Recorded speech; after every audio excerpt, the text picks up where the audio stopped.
Now, get ready to talk hockey. Streaming from the Oilers Live studio. Subscribe or follow today. Now. Hey everybody, it's Michael here from Oilers Live, coming back at you Thursday live stream. We've got Mr. Mike Dursa and one of Mike's friends, Mr. Chad Graham, with us tonight. Welcome everybody. How's everybody doing? We are doing fabulous. All right. So this is Chad. This is the first time you and I have met. You are a friend of Mike's, right? Yeah. How long? I thought we were gonna say that on the air. Yeah. No. Or ever. Yeah, I've been a friend of Dursa's for a while. Right on. And so you've got Mike invited you to come on tonight. I guess you guys got some history. Sounds like you've got some history playing sports together, some basketball history, and among other things. We'll get into that tonight. So there's not really any rules. We're watching all of the feeds and chatting with all of our friends, as they join in on the broadcast and ask us any types of questions. Have a little bit of fun. Try to keep some of it hockey related, but certainly the reason for us streaming on Mondays and Thursdays is mainly just a chance to get out of our normal lockdown lives and into something a little bit fun and positive. And it's been a really good time to have and chat with Mike, and now we get to meet somebody that knows Mike, and so I'm pretty excited about this. Good. Then I'll make sure I'm no holds barred on this one. All right, perfect. That's exactly how we would expect it, for sure, 100%. And for those of you that are watching, listening, wherever, you can go onto. So I've cut the Twitch feed because it was just a waste of time. Nobody's watching on Twitch. There is a couple people watching, but they won't be able to find us now. But you can watch on YouTube, which you can just go to youtube.ca/OilersLive, on Facebook at facebook.com/OilersPodcast, and then of course on Periscope or Twitter, which is where we get the most engagement from everybody. Bob the Goalie says, "Happy birthday, Dursa." Bob the Goalie, I like him already. Yeah, I forgot. This is like the Mike Dursa birthday episode, and I got shit planned. I got nothing planned. Look at that. I am one hell of a friend. How was your birthday, Mike? Birthday was good? Yeah, no, I dunked on Max several times last night in the driveway hoop NBA Finals, and it was a nice, good day, relaxing. Lots of love from lots of people and from afar, but it was good. Nice, good. What's the furthest away that somebody sent you a birthday greeting? Do you even know? Probably Alex from Germany, the Oiler fan from Alex on Twitter there. From Germany? I don't even know Yes. if I know Alex from Germany. Do I? What name does he go by? I don't know if you do. He came here earlier in the year, and I met him and had a beer with them and hung out a little bit pre-game, and then Oh, is this one of the Germans? Alex, yeah, he came to watch. I think it was the first game that I went to this year, probably in October or something like that. Nice. Chad, Yeah. you from Germany, Chad? No. No, not Germany. No. Are you on Twitter or anywhere? Where can we find you when you're not vacuuming? I see the vacuum in the background there. Yeah, Facebook and Instagram. I don't do the Twitter thing. It's too confusing for me. Wow. I'll tell you, if you ever get involved on Twitter, you got to have a little bit of thick skin, I think. Yeah. I just stay far, far away from that. Yeah. Where do you go for your Trump tweets then? They show up everywhere, Mike. You just click on YouTube and that's all you see. Yeah, that's so true. I think the latest is disinfectant. Disinfectant is what's going to cure you from the COVID. Yeah. Like drinking it? Yes. Yeah, pretty much something like that. Or, or laser Vodka work beams. too? No, Vodka works. I'm safe. Vodka works great. Yeah. Yeah. So how do you two know each other? Holy crap, Durst, you want to take this or? Well, yeah, I think our paths crossed when, I'm going to say circa 1990, Michael ended up going to high school in Sedgwick, Alberta, about 2 hours east of Edmonton, and Mr. Chad Graham there attended the same high school. But I don't think I met you until Michael came back for a second year, grade 12, and Chad was in grade 12. He was a year behind me. Cedric. Yes. Where the hell is Cedric? What's the name of the hockey team in Cedric? We were the Sharks. The Yeah. Sharks. The Sharks, like the furthest away from the ocean as possible. We had right? San Jose Sharks jerseys, believe it or not. And Oh wow! Was there? I was playing for the Warriors then. You were with Sedgwick, weren't you? yeah, Oh, Yeah, I was in Killam. Sedgwick or Cedric? Sedgwick. Oh, Sedgwick. All right, the Sedgwick Sharks. Sludgewick. I know Killam. Yeah, Yeah. Killam. Yeah. It's about 5.5 minutes north, depending on who's driving. Well, I guess depending on who's driving. I think if Kim was driving, Mike, she'd probably do that in about 2.5. I think. Yeah, Kim drives pretty. Passes Jeff Gordon on the way to work every day. So it was the Killam Warriors and the Sedgwick Sharks. Now there's Killam has probably seen some Warriors in its time, but has Sedgwick ever seen a shark? I mean, does anybody even own a shark out there? Probably not. Like, who came up with that name? How long was the Sedgwick Sharks? You know what? They brought that team name in right after San Jose became a franchise because they liked the colors of the jerseys and the logo. Wow. I don't even. And it rhymed with an S. and it rhymed with that. Sounds like one of those like town contests, right? Where all the kids get together and some kid just happened to like the Sharks. Some kid named Dursa.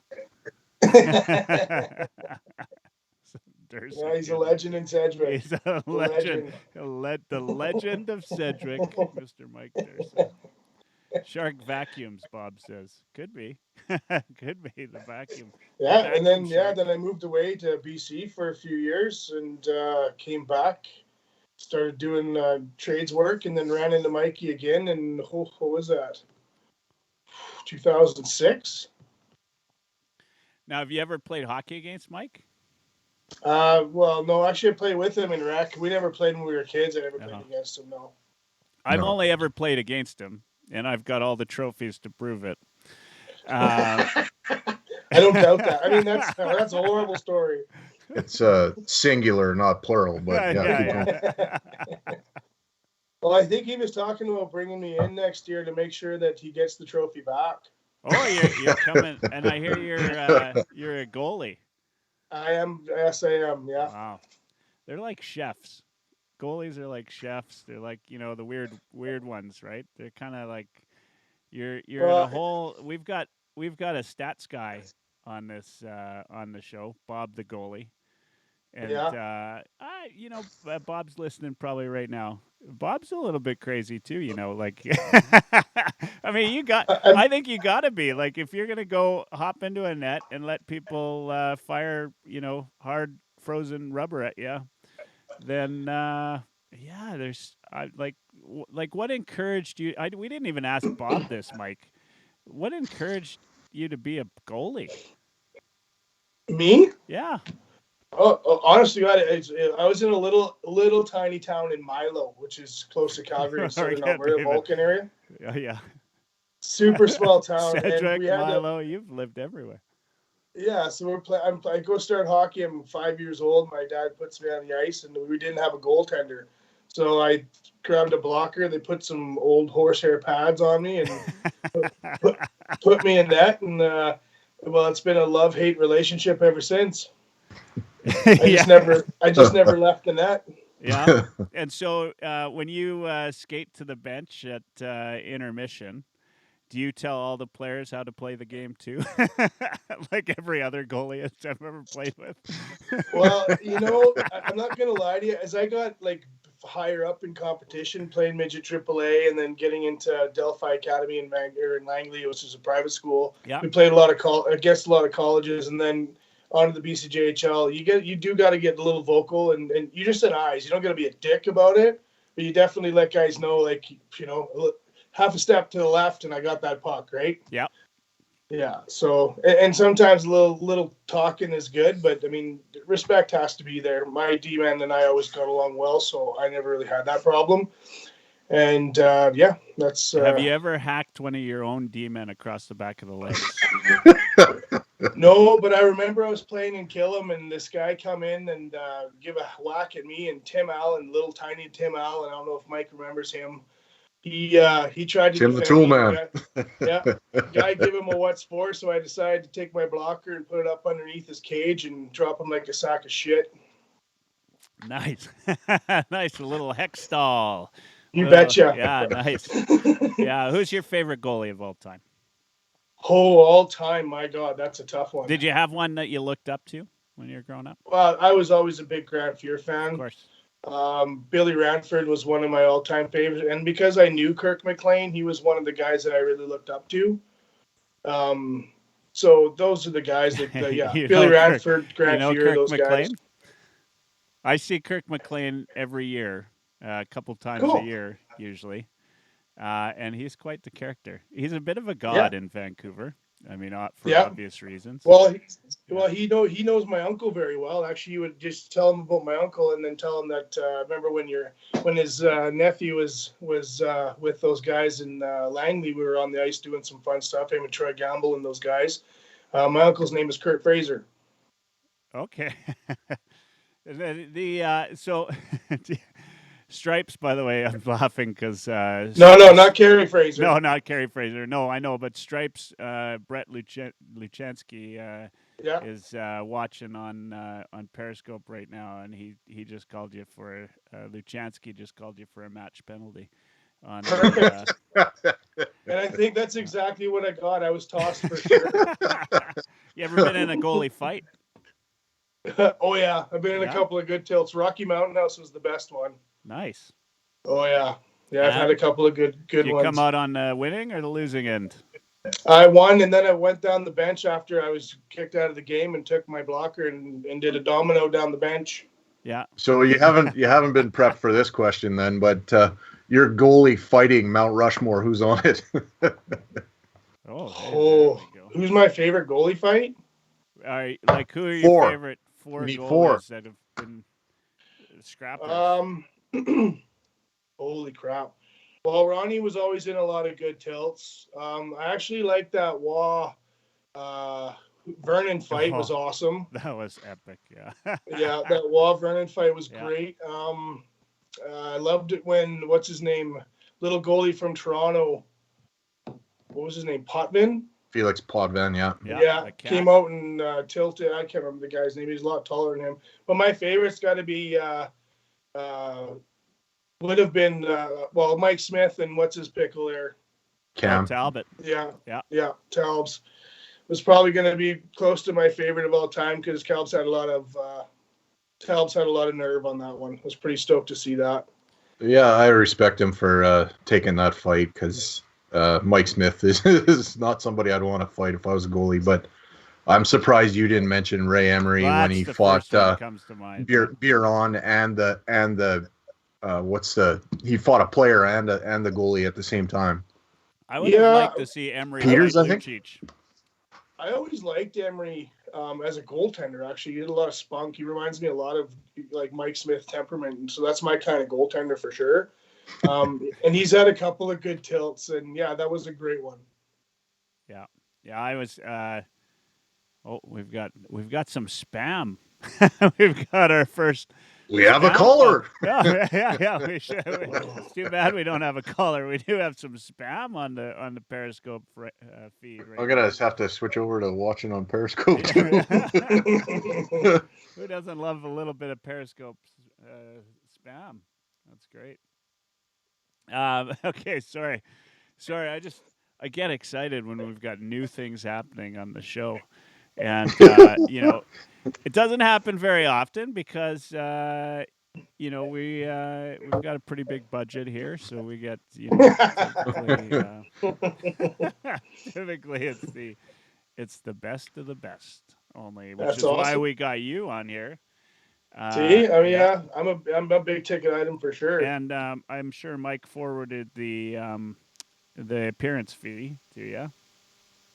What's that old saying there, where when they're on like Oilers Now or something, like guests of the show receive. You get A except gift here, card to Roots Crisp Pizza where That's Bob right. gets a kickback. Instead you get wooden nickels here. Wooden nickels. And then Stauffer's like, just a second, I got to take this call. Like, he never turns his phone off on his own show. It always beeps. Yeah. But you're important to us, Chad. We would never take Yeah, a well, that's call. good. That's good. Yeah, We would never it's take a awesome. call while you're here. But hold on one second. I just got to Yeah, I'll be right back. I'll be right back. Yeah. So we do have we've got a stats guy, and we pay him big money. That's That's Bob, good. and he's a goalie too, Bob the goalie. I love him already. Yeah, and he says crazy equals genius because he says goalies are the smartest guys on the ice. It's true. Yeah, I mean, I just He's don't- right. I like Bob. Me and Bob are friends already. There's got to be some good goalie jokes. I got to come up with because we're having an inordinate amount of goalies on the show, and we got to have we've had just about the worst of hockey. We've had officials on the show on a regular basis. We've had goalies on the show. We need some easy. more we need Terrible. some more. We need Terrible, some more centermen. terrible. We need some more centermen. Is what we need. Here. Like where are the goal scorers? Chad- You ever Chad. score a goal, Chad? What's that? You ever score As a a goal? goalie? No. Damn No. it. No, never got that honor scoring a goal as a goalie. I've scored a couple as a player, but We didn't ask Bob the goalie if he scored a goal. Bob, if you're listening still, give us the heads up if you ever scored a goal. Sorry, Mike, you got a question, a burning question. Yeah. Burning question, yeah. What's the best chirp you've ever been given there, Chadwick? should we use a beach ball? Yeah, that's the old. I used to love calling the goalie Swiss. That was always my favorite. Ooh, Swiss. Yeah. Some of them never caught on, right? Like, why you call me Swiss? Well, cheese, you idiot. Swiss cheese. Yeah, that one got by you too. And what's the best trash talking you've ever done? Oh, this is a PG-13 show. I'll go for You could it. bring it for this part. Yeah. Actually, it wasn't so much talking. I was in a few games where there was nothing going by. It was one of those nights, and their captain had probably his 19th shot of the game and fired one with the last minute or so to go, and I picked it out of the air like old Billy Ranford did, looked at him, and dropped the puck right at his feet. He didn't like that a whole lot. Yeah, he didn't like that a whole lot. Now, and he was always chirping. I was good at, I'm sure Bobby can attest to this too. I made sure that guys in front of my net didn't have calves when they left the game. Yeah, I was definitely a Billy Smith style kind of goaltender when it came to my crease. all right on. Well, I gotta respect that. I mean, even as the Oilers fans, though, I mean, we hated. Like, did it not seem like we played against the hardest goalies in the league, like the roughest and the meanest goalies? But back then, like, I just watched that 91 Game 7 against Calgary. Did you watch that? On Yeah. NHL Rewatch? Did you see last night? Yeah, last night, yeah. Sheehy scores and Jeff Bukaboom drops Gary Roberts and there's no call. Just fucking smoked him. Levels him. And It was 2 minutes into that game, and Messier goes offside, and then 5 minutes later, after the whistle, wasn't quite 5 minutes, but it was a long time after the whistle, and Otto rubs him out into the side of the boards. And you know what's crazy? Is Messier doesn't even flinch.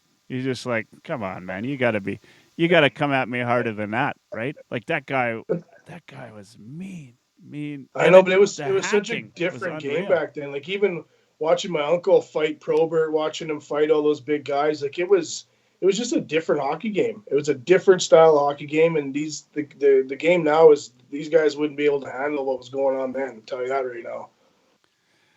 Yeah, that's it, and it's true. I mean, I got to thinking about that, right? Like some of the hits now, though, when they level them out, I mean, they're faster than they ever were, right? Like you watch the game then, the sticks weren't as good, the pucks, like the passes weren't the perfect saucer passes that they have now. Well, And the speed of the game was so different. I think, like if you, oh, for sure. yeah, You hear Wayne talk about, even he talks about Tiger the same way. It was like, as Tiger Woods was coming into golf, bringing athleticism to golf, the hockey players were becoming real training athletes. Yeah. They weren't, like we were saying, joking before the show here, they weren't Guy Lafleur in the dressing room having 10 puffs before the game started. Like now they're crazy with their training. These kids are strong. Yeah. Oh, yeah. They're it's unbelievable, right? Like just anybody that comes out of that Gary Roberts school is, and they're starting earlier. Like, have you been to practice lately with the kids in the minors right now? Like not minors, the youth leagues and Yeah. the minor hockey, I guess is what I meant to say. And Well, I coached watching a bit of minor hockey. Yeah, watching the practices, they're different than what we had, and I played on some good teams, but those practices they've got now are ours were nothing in comparison. We did like lightning drills. That was about it.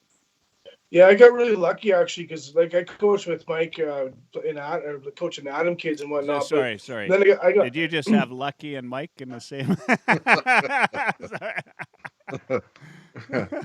I was lucky because no one else would do it, so I needed some help. It's like going out and whatever you can find with a heartbeat, right? Does that say more about me or more about you? Whichever. All right, sorry to get you off guard there. So you were coaching with Mike and Adam hockey. Yeah, and then what was really neat was I got asked actually so we had a couple of kids that were pretty stellar hockey players, and I got asked by one of the parents to come and coach their spring league in Grand Prairie for the Adam level, and it was such a different experience because it was just like they're bringing in professional power skating coaches, and it was just intense. The whole thing was crazy intense. These kids, I've never seen kids work like that. Yeah, it is. I mean, it's a whole different world, right? Like just Yeah. even from and not to mention, I mean, there's some of these elite leagues now, right? Like and part of the complaint is it's becoming a two-tier system, right? Like the wealthy and versus everybody else, right? Like if you see some of these leagues that are coming up, right? Like you need some money to get into them, right? Hey, I said no. I mean, if these kids are having a hard time, move to kill them. You make the Double A team and you be pounding people with the farm kids.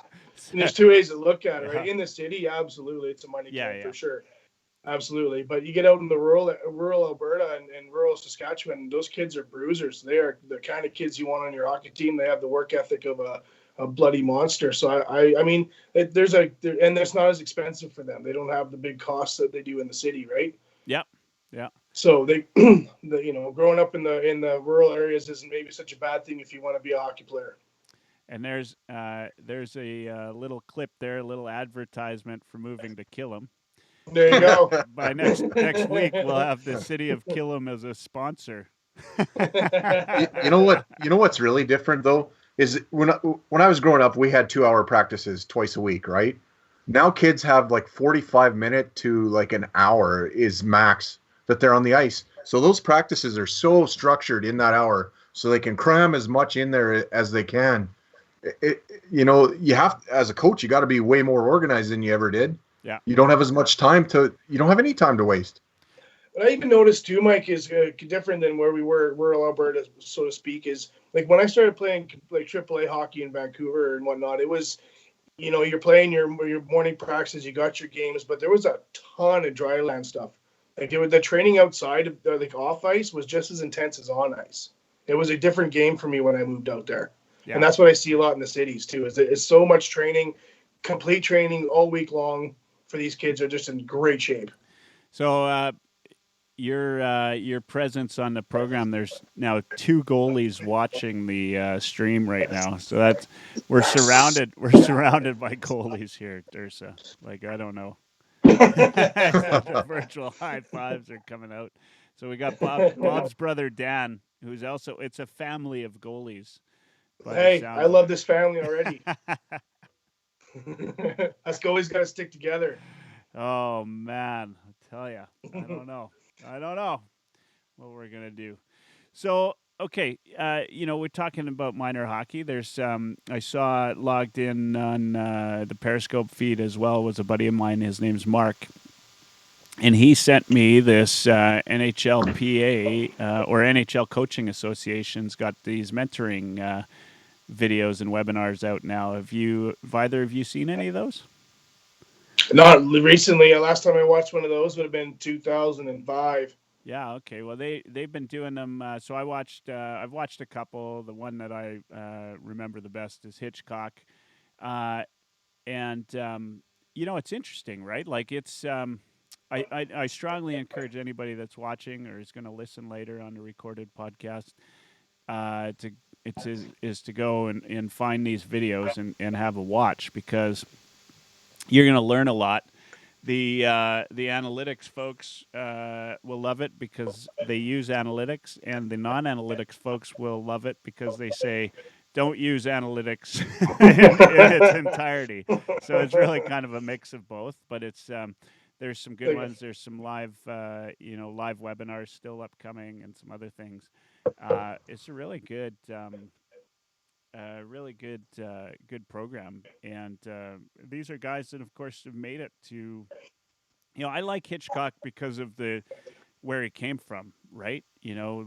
Coaching minor hockey and then moving up, right? Like that guy's like got coaching in his blood, right? Like, yeah, Hitch is a horse for sure. I love that guy. And the only disappointment I've got with him is that he wasn't able to take the Oilers further than he did. But yeah, I don't think that's his fault. But anyway, yeah,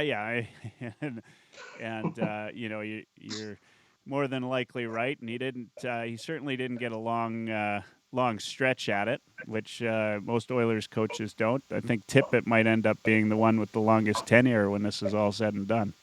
Well, and I don't really think Hitch actually wanted a long term with the Oilers. I think he wanted to be a part of their staff, but I don't think he wanted to be behind the bench. Like, he was looking to retire. Yeah. So I think he wanted to come home and just be a part of the organization because it's his city, it's his home, right? Yeah, yeah, and he's obviously played a big part in that, and I mean, we've got Tippett now. What if, in your mind, as a goalie, how important was the coach to you? Very. Yeah. And what was it, what was it about the coaching style? Was it typically the systems they set up, or what was it about the coach? I mean, you obviously had your goalie coaches, which, my understanding is they didn't, their role as a coach is a little bit different than what people actually think they do. Right? Maybe goalie coach isn't going to sit there and tell you how to play goal. That's not kind of their job. Yeah. Their job is to just watch things that you're doing. Maybe if you're having a slump or whatever, and you have a couple of missteps, maybe you're cheating too much to one side, and maybe your bearings are, who knows what's going on. But they're just there to show you or make sure that this is what's wrong. So let's design some drills for you to just correct that problem. And so even with what I see, like, actually, this is a really good thing to talk about, because I hear a lot of people that really dog on Koskinen, which is a real shame, because I think he's going to be a very talented goaltender. He's going to be a big asset to this team. He's a big dude. He's quick, and he's got a lot of fight, which is all I look for in a goaltender. Do you have to be perfectly technical? Hell no. Actually, I prefer the Hassicks and the Broders and the guys that aren't technical to the guys that got fight, like Mikey Smith. He's got a lot of fight. Just too bad he's 110 years old. But Koskinen's going to be a great goaltender, and they've been working with him on his glove hand. They know it was weak, and Schwartzy's been working with that. And I can see that you can see this year that you could tell that they've been working hard on fixing that problem for him. He wasn't used to the NHL game, and he came in really strong because he had a lot of things to prove, and he had a lot of adrenaline and a lot of go. And then when he started to settle in, that you could see like these guys figured him out. He's big. He's a monster. He's down low all the time. And the NHL players, it's gonna take them a week, and they got you. Yeah. Right. They're gonna watch. And they're gonna get you. So now it's Schwartzy's job, and it sounds like Mike Smith's really pivotal in this too, to really work with him and just, okay, these are your error spots. This is what the big leagues is like. Let's work on bringing you into where you need to be. And I think they're doing a really good job with him. I know that Schwartzy gets dogged a lot. I know Koskinen gets dogged a lot, but I think that's got to stop because he's got a future in Edmonton as far as I'm concerned. Yeah, and what do you know about Schwartz? I don't know a whole lot about Schwartzy. He's got college experience, doesn't he? Yeah, he played college. He was coaching. I don't know if he must have played college. He was coaching at the U of A, right, for the Golden Bears. I know he played in the U of A, and he's coaching. I mean, he knows this stuff. I mean, goalie coaches aren't like a head coach has to think about A to Z on the ice, everything. Yeah. Right. They're thinking about every aspect of the game, whereas his job is just to watch Koskinen. Even just to see or watch Smith or whoever's in his ward. He's got to watch what they're doing. Make sure that they see on a day-to-day basis, where they can make changes. If they're too deep in their crease, why are they too deep? What's going on here? They just go through really simple things because you're not going to change a goalie style. A goalie is a goalie. It's what he plays goal the way he plays goal. It's just tweaking the finer things and making them better. And I think Schwartzy's doing just fine. Yeah. Okay. I mean, that's interesting, right? Because for a while, it seemed like every goalie that came into Edmonton had some type of a challenge, right? And they did. They had 45 shots a game. That's a challenge. My uncle used to say, a goalie coach, he can't turn a Pinto into a Ferrari. No. Yeah, no, I think absolutely not. Yeah, I mean that's fair, right? And we've got, but at the same time, right? Like, how much of the what do you think has changed this year? You think it's is it some of it system based or some of it goaltending, or like what's changed on that? I personally believe that Tippett is a great coach. I think he's really got a really good handle on the kids on the team. I think Connor's really stepping into his role as the leader of the team big time. I also think the goaltending has become more solid, is more stable, more consistent. It's not perfection. It's not, you don't got, Grant Fuhr in his heyday. Actually, we got better than Fuhr. But anyway, we don't have that kind of goaltending. We have consistent, solid goaltending, and the team in front of us should be doing what it needs to do. You can count on our goalies now. So what's different? Our D-line's definitely gotten a lot better. You can tell they're gelling better. They're listening to the coaches. Their set plays are so much better this year. I can't believe how happy I am to see how we are in our zone right now. And a lot of times we're not getting caught like we were, crushing the net like nobody's business. I can see everybody's playing zone defense, which is awesome. Everybody knows their role and they're doing it well. That was the biggest change this year and why we're going to make the playoffs. We're en route to making the playoffs. There wasn't even going to be a question about it, in my opinion. Yeah. So Bob, the stats guy, Bob the goalie, says Dustin played 5 years in the Dub and 5 years with U of A. So there you go. He's got that's some pretty good experience. Yeah, so it's not like he hasn't played goal before. Yeah. Who is there a team in the league right now that you would think of when you think good goaltending, good defensive system? Is there one that you admire the most, or I'm putting you on the spot. Dallas is up there. Is there anything in particular? Dallas is going to be a tough team to beat. Yeah. On tonight, actually, on Sportsnet, you could tune in if you weren't watching us live.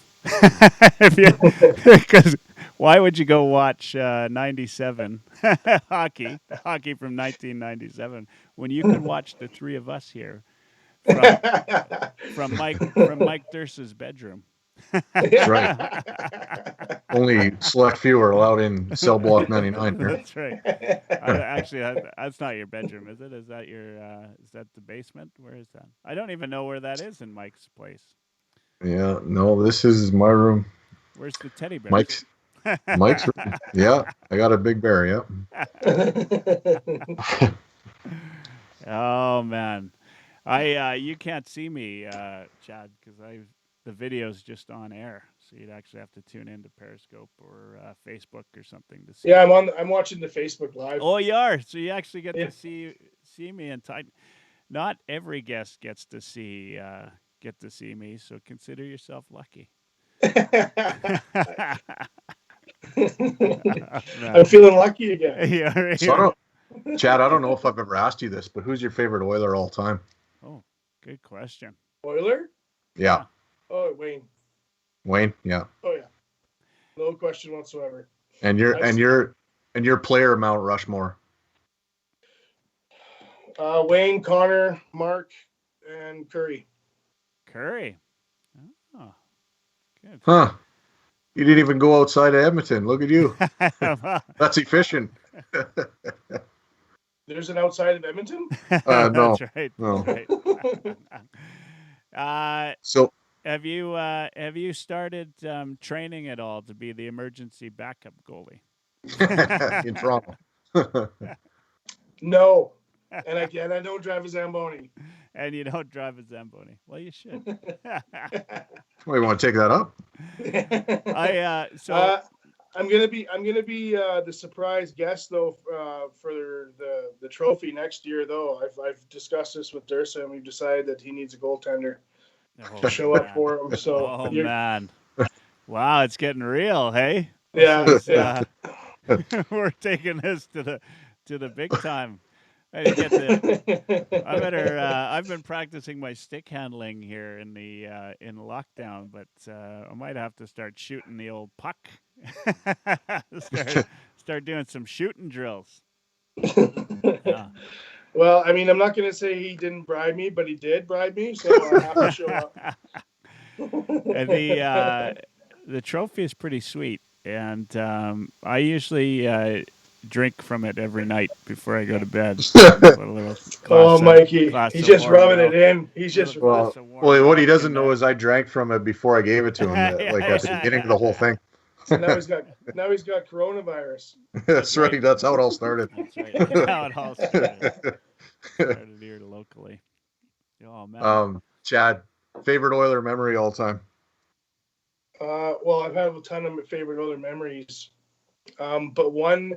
This is a really cool one, actually. So one of the reasons that Wayne's my favorite player and the old boys, actually, is because I was lucky enough, like you were, to go and watch them back in the 80s and 90s, or early 90s.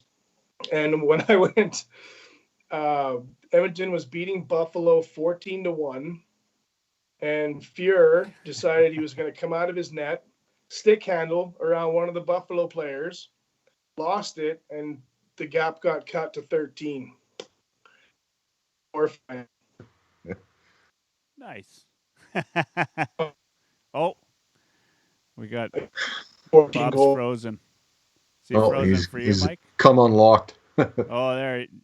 All I know, we had you at, and it was 13, and then you froze. You were in your. The gap was at 13 after he tried to be a defenseman. So the lesson learned was Fuhr couldn't stick handle the puck. But it was really funny. But I mean, as far as favorite, I mean, that was just one that I got to. I was there for it, and it was a boring game. Oilers just kept running the table like nobody's business, and that was the one time that Fuhr tried to do something funny.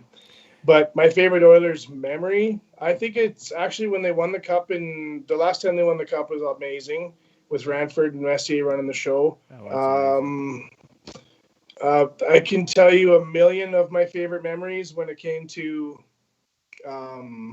the 90s club with Dougie Wade and the boys running the show and their epic battles against Dallas. And that was some amazing hockey. Amazing. We had a great hockey team, and it just unfortunately we played against great hockey teams. So those ones sucked. And then, but watching the Oilers do the cup run in 07? 06, 07, yeah. 06, 07. That's probably my favorite memory was watching Rolly stand on his head and just the team come together and knuckle down right to the very end. There was something to watch. It's definitely one of those stories that I'll never forget, and it was amazing. Okay, we're gonna get a caller on the air. Here we've got. Here we go. Buckle up. Caller. Oh shit! Hold Just on. hold I on. think my dog needs me. All right, you are on the air. Am I now? How about that? Yeah, we got this is Bob the goalie. So we got Bob, I love you, Bob the goalie. we got a couple of goalies. I had to call in because this is easily my favorite guest so far. I mean, it's about time we upgrade. I know we've had the anthem singer and the play-by-play guy, but you guys really hit the home run here. Oh damn it! Yeah, who are those guys anyway? Right, like Jack Michaels. Who's that guy think he is? That goalie fraternity runs deep. Yeah, no kidding. All right. I did have a question though. I'm assuming back when you were like in your heyday kind of thing, you didn't really have a goalie coach. Is that correct? No, I did not. And so basically, you become your own coach, which is a similar story to mine. Like, what did you do to up your game? Did you take styles from guys you were watching on TV, or just guys you were watching live, or how did you be able to? How did your game evolve? Well, yeah, for me, I got lucky. So, I mean, as a kid, you just basically, it's a hit and hope situation, right? You get out there and you do what works. You make saves. You try to just get in front of the puck. Nobody's teaching you anything. As I got into more competitive hockey, when I moved to BC with my uncle Kurt Fraser, he had a lot of connections there. So I got to work with guys like Troy Gamble and Kirk McLean and those guys and John Garrett. And so, I mean, I got to put myself in situations that were where my learning was really peaked up then. But before all of that, I made a mistake. What did I do? I got to fix this. So next time the guy comes in on that side, I make sure I move over 3 inches or whatever the case was. So we had to really troubleshoot ourselves. And you can attest to that, Bob. Oh, 100%. But I'm always curious to see, especially us older goalies who'd never had experience with goalie coaches, like how did you get better, right? So that's interesting to hear. Everybody's got different stories. That's a good take on it. So I appreciate that. Yeah, a lot of up and down drills and just as many shots as I could take. I mean, for us it was different. You'll know this. In our day, you felt the puck. You knew where it was, and you know what were the 3 things you were cared about the most. Rebound control was the big one.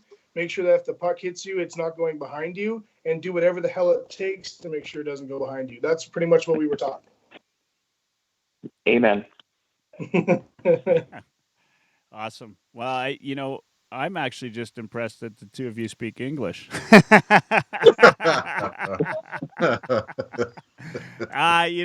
When you're on our show and if you're wearing stripes or you're wearing goalie pads, rip the ref and run the goalie. That's right. Rip the ref. And we should have a run the goalie episode. Hey, like a little hey. Run the goalie. I'll definitely be a guest I'm in. Show. Oh man, well we can't have 2 of you. We got. I feel like can't be even. I feel like Chad and I should probably cut out the middleman and just have our own podcast. That's right. Yeah. They got Bob, I'm free next Gager. Friday, buddy. Nielsen's got Gager on. We're paying you mighty well to be that stats guy, Bob. That's right. So when you were back, oh yeah, you are. Yeah, I'm definitely. It's gone to my head. Like I said, we pay you weekly. That's right. Yeah. So I guess I got a question for you, Bob. What did you do? Oh, good question. I was an avid. Obviously, I watched hockey as much as I could, and then I grew up way up north. We only had CBC, so Hockey Night in Canada was my only hockey I could watch. And I picked up from stuff I saw on TV. I'd see a goalie try something or the way he plays, and then I'd try it myself. And if it didn't work, then I'd try something else. But my big thing, I wanted to improve so bad. I wanted to be a good goalie that I just tried everything I could. So I picked up lots of stuff from watching guys like Fuhrer was one of my first influences. But everything he did, I couldn't do, so I had to be realistic. But I picked up stuff from like Felix Potvin, Trevor Kidd, Sean Burke. There's little things those guys did that I introduced into my game and seemed to work. So. Yeah, it was really cool about what you just said there. Actually, I'm really glad you said all that because it's amazing. Is the difference between us when we played net and what I see in a lot of the guys today. It's become such a technical game, and these guys are 7'10", so it doesn't, it's obviously they have an advantage over guys like myself with only 5'10". I mean, I didn't have their advantage, but the difference between them and us is, like you just said, you did everything you could to make sure that you were better than the day before. You did everything you could to make sure the puck stayed out of the net. And that's how we play goal. There was nothing technical about what we did. We just stopped pucks. I have never been described as a graceful goalie. That's for sure. One of the first coaches I had, he gave me kind of a compliment, but not a compliment, was that he said as soon as the other team came over the blue line, he would hold his breath. And I would start flopping around like a fish out of water, and he wouldn't breathe again until they kind of crossed the blue line again the other way. It's like somehow that puck keeps staying out. Yeah, that's awesome. That was Fierce's style of play, though, too, right? Like that was what made Fierce so good, right? Well, when I started playing Pee Wee, actually, this is really, you're right. Watching Fear, watching Radford, watching those guys, but I played Butterfly, and my coaches hated it because all they knew was stand-up goaltending. It's all they knew. So when I started playing Butterfly. I was making Frozen again. We got to get these goalies better internet. Yeah. We're back, Chad. You Lost were for a second. There. We lost you for a second. You were talking about the problem, Butterfly. Oh, this iPad's a piece. Oh, you're on it. I'm here. The problem is his iPad's a piece of shit. Yeah. But anyway, all I was saying was I brought Butterfly in back in 92 into my rural hockey team, and those guys didn't have a clue what I was doing. They were freaking out because I was, all they knew was stand-up goaltending. So bringing a Butterfly style in was a big no-no, but I did it anyway. So I got to ask you guys, because while we're on that subject, I mean, obviously Patrick Waugh is probably one of the best known for the Butterfly, right? But if you could think of, 2 or 3 goaltenders that revolutionized goaltending, and maybe, I'll let you start, Chad. Revolutionized it as, like, in my mind, or in actual, like, revolutionized it? Oh, well, it could be both. I mean, yeah. My 3, Patrick Waugh is definitely up there. Yeah. Marty Brodeur, definitely, he's the king. He will always be the king. And actually, Cujo for me. Oh, what was it about Cujo? I mean, that game they aired the other night. Like I could not. Man. He could play today, right? Like that's like he was unbelievable fast, right? Like he's the only reason Edmonton won that game. I was watching that when he did that diving glove save on Nieuwendyk. I watched it 17 times because it was that good. Like that was a goaltending clinic, that game. That was unbelievable. Like if you were a Dallas fan, you'd be like hiring a sharpshooter in Texas the next time he's out there, because definitely. And Cujo to me he was like, I don't know, the epitome of focus. Yeah. So when he got in the zone, it was look out because you're not putting a puck by him. So I was thinking, and I'm glad. Those guys did revolutionize just based on their skill level. I mean, I look back. Obviously, Jacques Plante in the face of goaltending, right? Yeah. With the mask. Patrick Waugh, you've got to credit with really bringing the Butterfly in. Esposito, maybe. Yeah, Esposito was. I mean, yeah. It was, I don't know, goaltending back then, it just wasn't as important. I mean, it was important, but it wasn't like, I don't know, those guys, it was a different game then too. Esposito was great. I actually got to see Ken Dryden play, which was pretty cool. So he was one of them, played great goal back then. I don't know, I didn't really follow a lot of goaltending back then. My day started with the Fears and the Vernons and the Sean Burks and the those guys, that's when I really focused on goaltending more than anything else. But I did get to see Ken Dryden play live, which was pretty cool for Team Canada. Oh, nice. Bob, Yeah. what's your thoughts? Revolutionized goaltending, 2 or 3? Still with us? For me, well, I'm a yeah. you can't lose me that quick. You try as you might. I'm a hockey nerd, like I've told you guys before. So I'm a huge hockey historian guy. I'm a huge fan of the original 6 era, and I've studied these guys, and I've watched as much game tape as I can get my hands on for these guys. Obviously, like you said, Jacques Plante was a huge revolutionizer for goaltending, and not just for the face mask. He regulated the face mask, yes, but he's also the first guy to consistently play the puck, go to the corners, stop the puck behind the D man, move it up along the sideboards, that kind of thing. And the other one, I think, Patrick Waugh, I think he made the butterfly popular, like he reintroduced it to the NHL. But Glenn Hall was actually one of the first guys that started playing the butterfly and being more of a drop-down goalie back at the faceless era, where everybody stood up because he didn't want to get hit in the face. But he was consistently went down on his knees. Back then, they actually called it a V-burst, not a butterfly. But he was one of the first guys to consistently do it all the time. Yeah, and the problem back then was their pads weren't shaped to do it.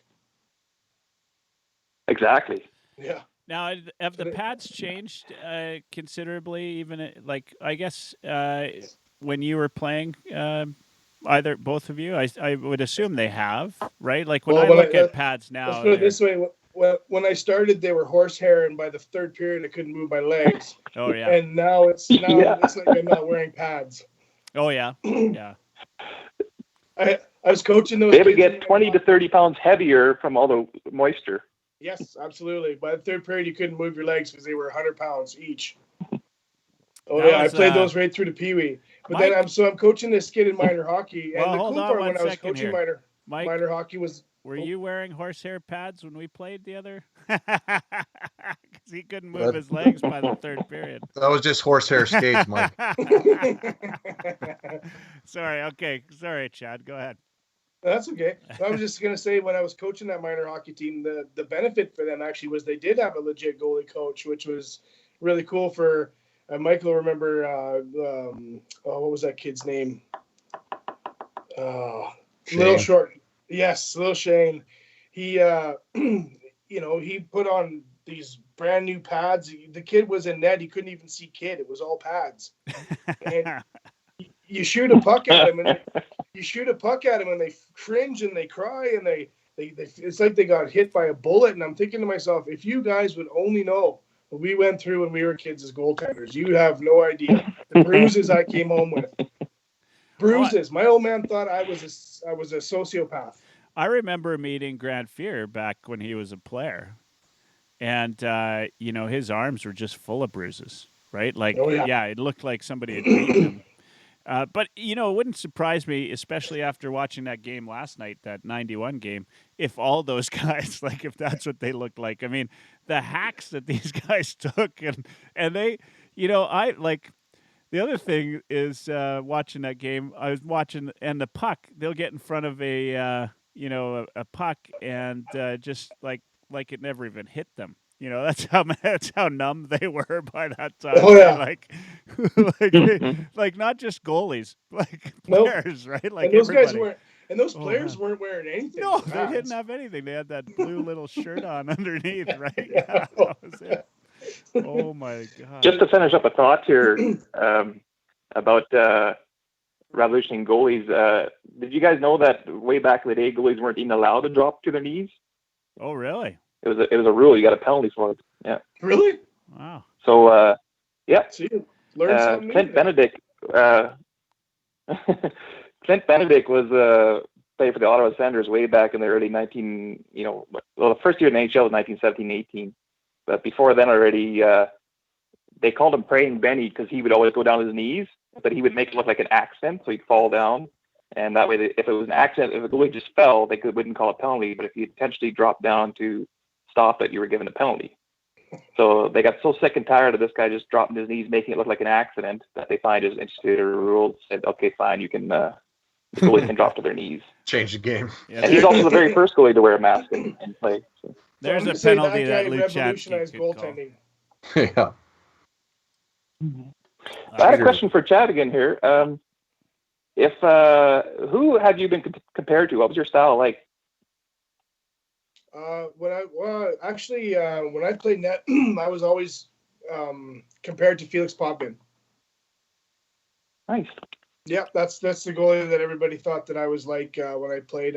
I was tall, I was big in net, but I was, butterfly was my thing, and I was learning back then how to maneuver myself with our better pads, but not what they have today across the net with my skates. And I liked the ground game for sure, but I was really quick with the glove hand, so they called me Felix. That's hilarious because now you are like a little guy in the net. Oh yeah, I'm tiny. Compared to these guys, I'm a little guy. Yep. Yeah. Okay, question for both of you. I don't know if you remember this far back. How good do you think Pelle Lindbergh would have been? Do you guys remember Pelle? Oh yeah, I remember Pelle. Yeah. Yeah, I remember. Well, he did win the Vezina one year. Yeah, he did win the Vezina. In fact, I mean, there was some expectation, right, that Philly might have won the cup if he. Of course, he passed away in I think early season, right? Yeah. Yeah. In 80, 85, 86. Yeah. Did he have 3 or 4 years? Was that his career? Let me look it up. I just, what I remember, that was his second year. So he'd only played 8 games. Okay.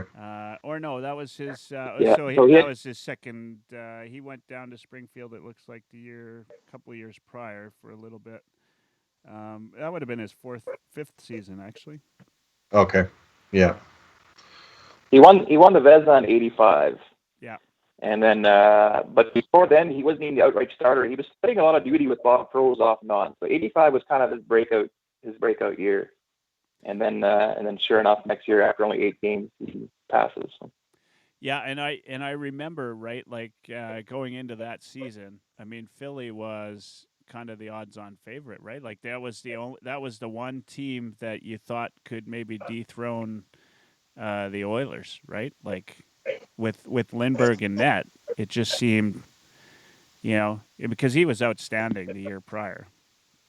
Yeah, he was. I mean, but who took over for him? Well, I think Pete Peters came in the next year, I think. So was it Peters? And he held his own as well. Yeah. Well, it was Bob Froese right. for a bit, and then that he was splitting duty with, and then Pete Peters came in there too. Yeah. And Hextall. And when did Hextall come in? They didn't. Hextall's rookie year was 86, 87 season. Yeah, so they went from, I mean, Pete Peters was no schmuck. Nope. Yeah. Hextall was definitely no schmuck. So, I mean, the Flyers, to me, that was the team to beat for us back then. I loved those games. Oh, my God. Good run of goaltending. Yeah. Oh, and Hextall was public enemy number 1, right? Like, you got. But he was public enemy number 1, but he was freaking good. Like, yeah, he was a good goaltender. And you got, like, I love that when a goaltender is the center of attention like that. Whether, as much as I love to make fun of you guys, but well, as much as you don't want to admit it, Anderson thought twice about going close to him. I promise you that. Oh yeah. I think I agree. Everybody did, right? Yeah. Like, and it's like that old saying: as a father, you just need to shoot the first boyfriend and then let the word get around, right? And the same goes, for goalies, right? Like, it's not like you need to hack everybody, but everybody just needs to know that you're that you're capable, right? Like, you only need to hack in the first period. After that, you're good. What was it that on the broadcast last night they were talking about Colin Patterson and his fighting with the Flames, and he had a line in there. He says, I guess Colin Patterson told one of the guys, he said, I only fight 3 times of the year, right? And he says, I fight in preseason so people know, I'm there. I fight at the beginning of the year, and then I fight at the end of the year so they have enough time to think about me over the off season. That's awesome. Yeah. That's brutal. Yeah. Oh man, did you see Brown last night? Like, every time I see him, I forget just how much of a mammoth that guy was. Like, he was. Oh man, I would not want to run into him in a back alley. I tell you, he Val was. Kilmer shouldn't have been the Iceman. It should have been Dave Brown. Oh, no doubt. Like, that guy was a monster. Like, he almost looked caveman-esque, right? Like, he was that, like, he looks like he's, genetically, like, something was different about him, right? Like, man, he just looked mean out there. Anyway, that was great. The one thing I've loved about this is just getting back to watching some of these old games that I haven't tuned into for a very long time, right? And that's the only hockey on, so it's you got to watch it. But he was a mammoth. Yeah, I don't know. He played 14 years actually. Yeah. Davey? Oh yeah. Yeah. So we Didn't he start in Philly too? That's a good question. Yeah. Yeah. Yeah, 82, 83. Yeah. This is why we got Played 2 games, got into 1 fight. That's why we got a stats guy, Chad. We wouldn't. I love Bob the goalie. Bob the goalie's my favorite. Don't kid yourself. If I wasn't watching, I'll split my pay with you on this one, Chad. yeah. It's just my payment is just listening to you talk, Bob. It's all good, brother. Well, then it equals out. Oh man. Is there a goalie that you hated? And this question for both of you, that you hated the most in the league?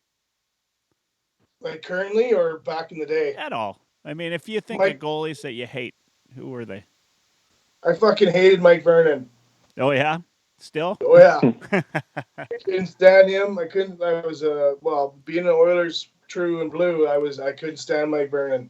Yeah. I was a huge fan of Daniel Berthiaume, though, when he was with the Jets. I thought that they had a great team, and he was a great goaltender. Now, who do I hate? Ooh, that's a tough one. Who do I hate now? I don't really hate any of them, to be honest. Well, Riddick? Come on. I don't like that retard. I can't even say his name, Riddick. Riddick. Yeah. That's what I'm saying. That's what Dersa said. Yeah. I don't like. I mean, he had one good game and he got a name for himself, but I mean, he got lit up. They got lit up. I'm not worried about Riddick. He's just he's a one and done clown. I'm not worried about him. Bob, how about yourself? Well, first off, funny you mentioned Daniel Berthiaume, but my only pro game, I played half a game. Exhibition game, and the other goalie was Daniel Berthiaume back when he played the East Coast Hockey League for Roanoke, Virginia. Man, he's so good. He was so good in Winnipeg. Yeah, he was well past his prime by the time I faced him. So, maybe so was I. Who knows? Goalies I hated.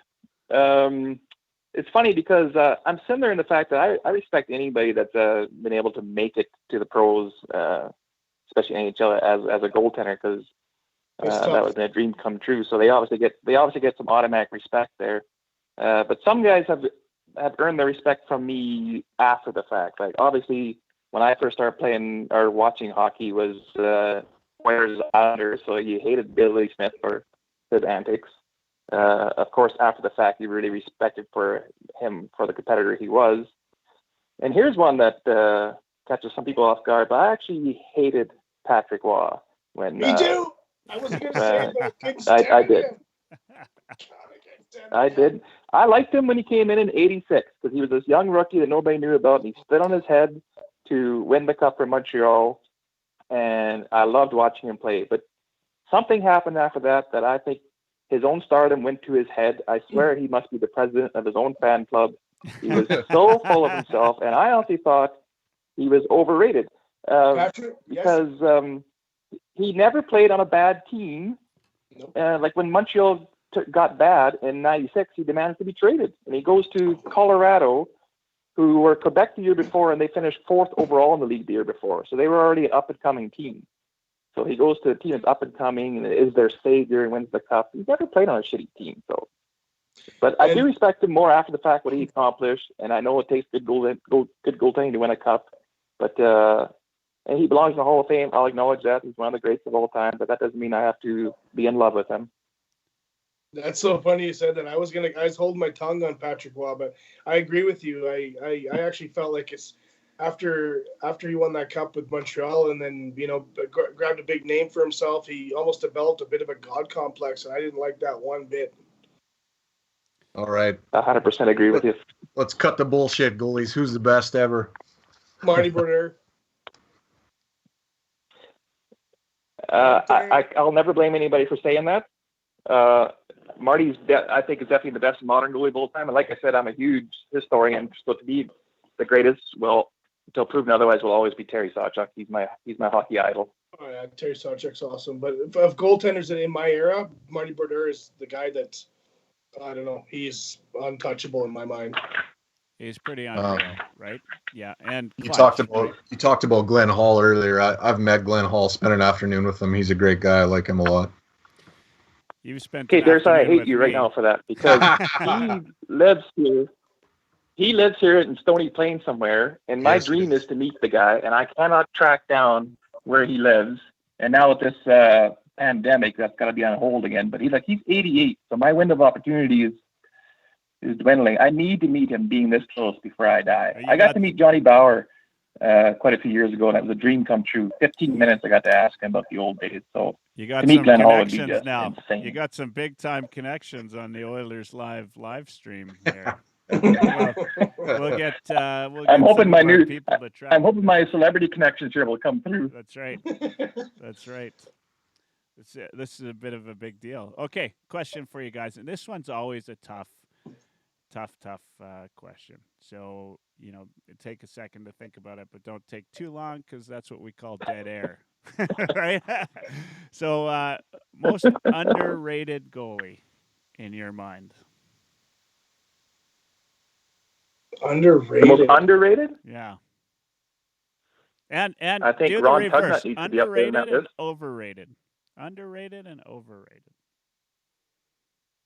Of any era that you can think of. It could be, if you want to go from this year or whatever.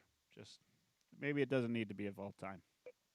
Just when that comes to mind, what do you think? When you think underrated and when you think overrated? My first name comes to mind for underrated is Ron Tugnutt. I never really thought he was an all-star for a little bit, but he unfortunately was usually on a shitty team, especially in his Quebec days. But I thought he was a solid goaltender.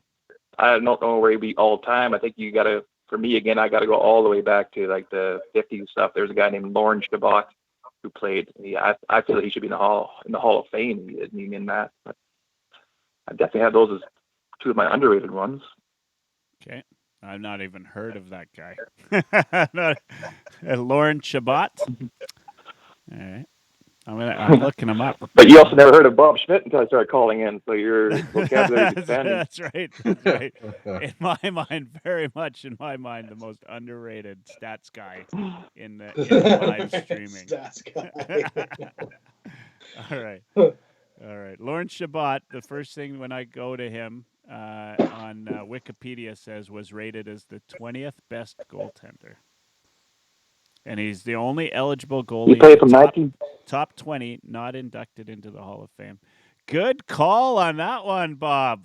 Look, that's why you're a stats guy. He played from 1926 to 1937, predominantly with the Toronto Maple Leafs. But yeah, one of Vezina once. He also was an all-star one. It's like we planned that one. It's like we planned that question to make you look good. Bring that right out of thin air, Lauren Shabbat. That's exactly Durso was thinking. That's who I would have picked. I would have picked Shabbat. Yeah. He's like one of the only top 20 goalies not to be in the Hall. Right? I've never even heard of him. So underrated. You got anybody? Oh, let's have him do his. You're overrated. Give him a couple more minutes. I got to think of that one. I'm not sure overrated. Obviously, I'd want to say Patrick Roy because that's what I thought of him back in the day. But I do respect what he accomplished. So he is probably a top 5 right? all time. You could still think of him as overrated, right?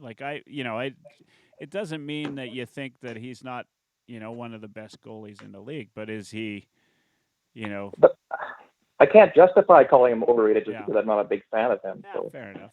I can't make it personal. That's the It's kind not like of he thing stole my that I girlfriend do or all the nothing. time. If I you want to. always make it personal, Bob. It's always personal with me.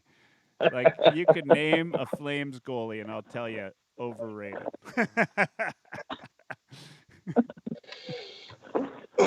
So you got another one in your head, Bob, outside of Patrick Roy, overrated goalie? Oh man, I'll have to get Any back to you on goalie that one a little bit. played I'm not for sure. Toronto in Do the you want- last 5 to 10 years, maybe? Yeah. Yeah. Any I player think for in me Toronto? though, I think for me the most overrated goaltender of all time is Mike Vernon. See, that's how you Just 'cause I can't take it personal there, Bob. Learn, you gotta go to personal. Yeah, that's exactly how it's done. Good. An underrated goalie, I honestly I have two that I think are my favorite. But for me, underrated would be like Bill Ranford is definitely one, and probably like Rogie Vachon. Oh, Well, how do you call him underrated though if he's in the Hall of Fame though? That's where I can't really justify calling underrated. Who? Rogie. Rogie? Rogie Vachon. I think Rogie Vachon is probably one of them. I mean, yeah, he made the Hall of Fame, but he's one of the top in my mind. I wonder, when I search him, he doesn't even come up as being in the top 20. There Like, you not are. like Shabbat. Like, that's the first thing they say about Shabbat. And they got some picture of Rogie. Looks like he's at the like in court or something. I don't know what the picture is. What a weird picture to put on the Wikipedia. It's like the old guy. But, You Google him and a question mark comes You know up. what? Yeah. Wow. You know what? I'm actually going to agree with Chad here. I'm going to agree with Chad because Rogie just got elected in the Hall of Fame. What was it, last year? I think it was. Yep. And he was eligible for years already. He should have been in there a long time ago because he is one of the greatest of all time, I believe. Yep. And he never really got his due. So I'm fully on board with you on that one, Chad. That's a good call. Those are tough questions, right? Like, because, as I said, when you say overrated, you could, like for you, Bob, it could be Patrick Roy. You're not saying that he's necessarily not one of the best to play, but is he as good as Patrick Roy thinks he is? Right? Nobody's as good as Patrick Roy. Exactly. So, But Vachon retired in 1982, and then he wasn't elected in the Hall of Fame until 2019. So that's a long span there where, that's a good call. Rogie Vachon, underrated. Yeah, what do you I guys actually think really enjoyed about Rogie. the Holtby conversation, finding a way to get him on the Oilers? And do we need him? Who's that? Sorry. Holtby. Not Holt. Holtby. No way. Really? They want to bring? Well, it's just been a conversation. He's too big of a cap hit. What would we give up?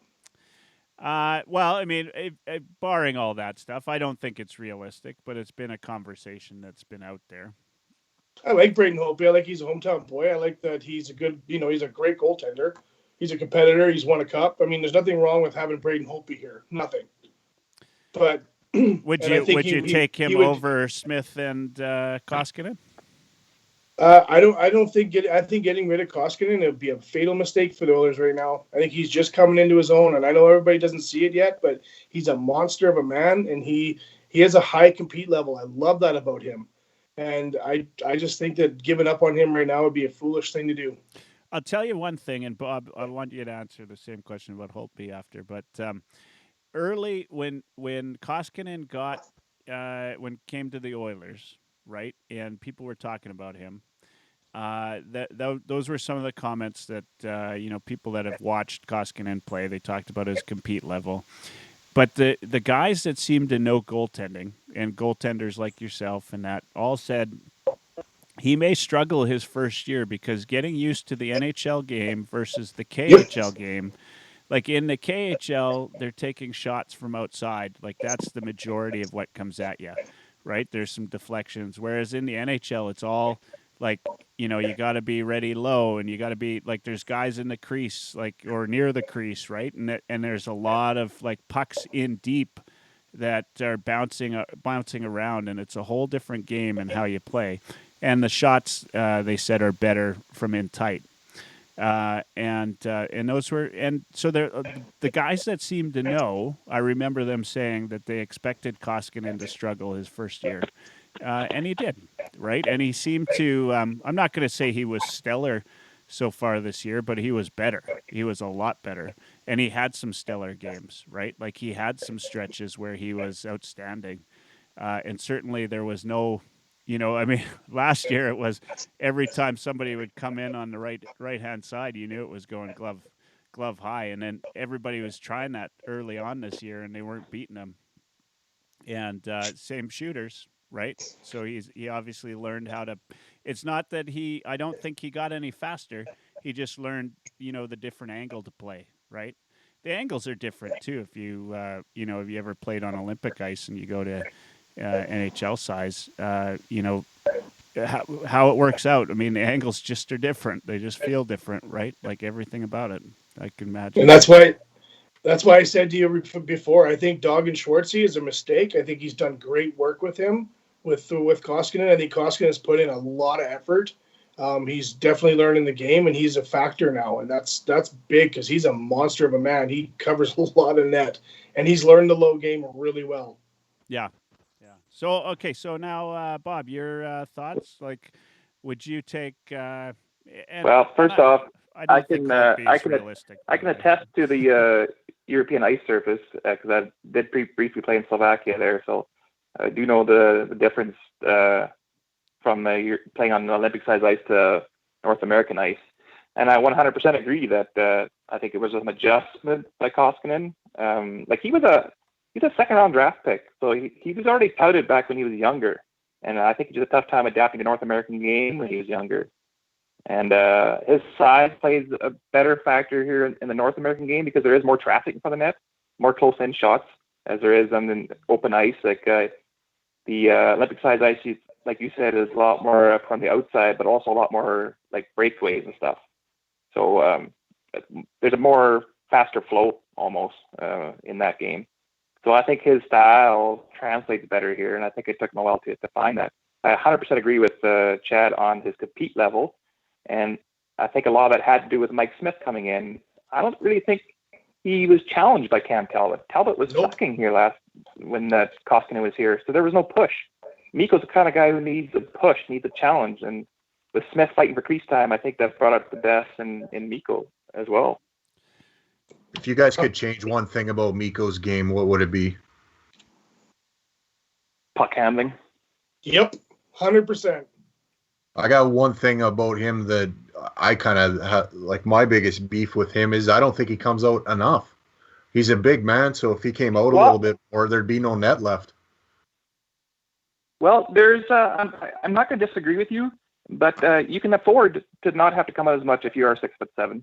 Yep. And the taller goalies I've worked with before, if they're that tall but they're comfortable in the crease, I challenge them to play at the top of the crease, but I won't push them any further than that because they're already covering more. Especially like when a guy's coming in off the wing on him, he sits back pretty far. If he came out a little bit, there'd be no net left. Who's coming in on the other side? Exactly, backdoor. Yeah. Right, but if there is nobody, there's always somebody, and I guarantee you he's playing that. He's always somebody. It's like a goalie. Well, here's the goalpost, eh? Well, here's the thing, Dursa. Here's the thing. Like, if he's consistently getting beat by that shot, then yeah, it has to change. But if he's not consistently getting beat there, then there's nothing to stress about. No. And he's not too deep. Actually, I think Koskinen plays a lot further out than a lot of goaltenders. I actually really saw that this year more so as he's starting to play a lot better angle game. And I think he's learning that from Mike, actually, from Smitty. But from Mike and Schwartzy, like you were saying. Yeah, and Schwartzy's done a lot of good things with him too. And what I see with Koskinen, like I said, this year he is. Bob, you're 100% right. He is competing with Mike Smith, and he loves it. He's thriving off that compete. So you guys bring up something kind of interesting because this is controversial. I like, I know that I'm gonna say it, and people will jump on me. Maybe even you guys. I didn't think Talbot was as good as he got credit for during the year that we did well in 2017. Now, he's an NHL goalie. Give him that. Way better than I'd ever be in net. But I thought he was a little overrated that season. Like I thought anyway. I thought Cam played really good. He played a really good playoff. Yeah. Yep. I think Cam played a really good playoff. He was really solid when they needed him to be, and even in that game where we don't want to talk about because we don't want to discuss it. But it wasn't Cam's fault by any stretch of the imagination. But were you surprised when he dropped off the following season? Okay, so here, I'll chime in here. I'll say something more controversial than what you just did there, Mike. I actually think Cam Talbot should have been a Vezina nominee, if not a winner that year. Me too. And it's not unheard of for a goalie to come out of the blue and win a Vezina and then kind of fade away, like shades of Jim Carrey, for instance. Yeah. But there's a from the past. I thought he was amazing that year, and he finally brought us goaltending that we hadn't seen since Rolston had our playoff run. And I thought for the most part he was consistent. And honestly, here's where it gets really controversial. I think what happened to him that hurt him the most is when he got twins. Yep. I don't think he got enough at home. I don't think he got enough sleep. He got enough rest. He wasn't concentrating on his game as much. And I know that sounds maybe a bit more distractions. immature, but I honestly think that played a factor. No, you're right. Because if you're a stats guy, let's do that. How many road wins? What was his road record compared to his home record that last season? In 2018, 2019? Jeez, that's a good question. We'll have to look that up. So, Bob, while I think that up. So I think Talbot that season was really composed. I think that was the big thing. Yeah. He wasn't like a fish out of water in the net. He was composed. We had better defense. I'm telling you, I'm going to say that I truly believe that you're going to find that his road record was way worse, and you're going to know why, because his wife was on the phone with him 24/7, and he never slept a minute. It's tough to argue it. What's I my excuse for my road record? You know what? He might have had more road wins because he wasn't waking up all the time with the kids. Yeah, there's that possibility too. But we all know, us parents all know that Chad's right about that one. But going back to your Holtby question there, Mike, I would I'd be all on board for Holtby. He's actually a year younger than Mikko Koskinen. So who would you take though? And if you think Koskinen is, so you'd have to take. If you think Koskinen is thriving now under Mike Smith's challenge, imagine how he'd thrive under Holtby. I think you do the same thing you do with the Koskinen Smith right now. You run to the hot goalie. I mean, Holtby's been up and down this year a bit, but he's a proven winner. He can still pull out all-star performances here and there. And I think you do the same thing as you do with Smith and Koskinen right now. Run with the hot guy and alternate when you need. If you're doing that, you're losing Nuge though, right? You're losing something. Yeah. There's that. Well, like Mike said before, they're not taking the cap into consideration. I think money-wise, it wouldn't be smart to take him because you would have to get rid of somebody like Nuge probably. So. Or else you're losing Koskinen and then you're just trading one for the other. Yeah, true.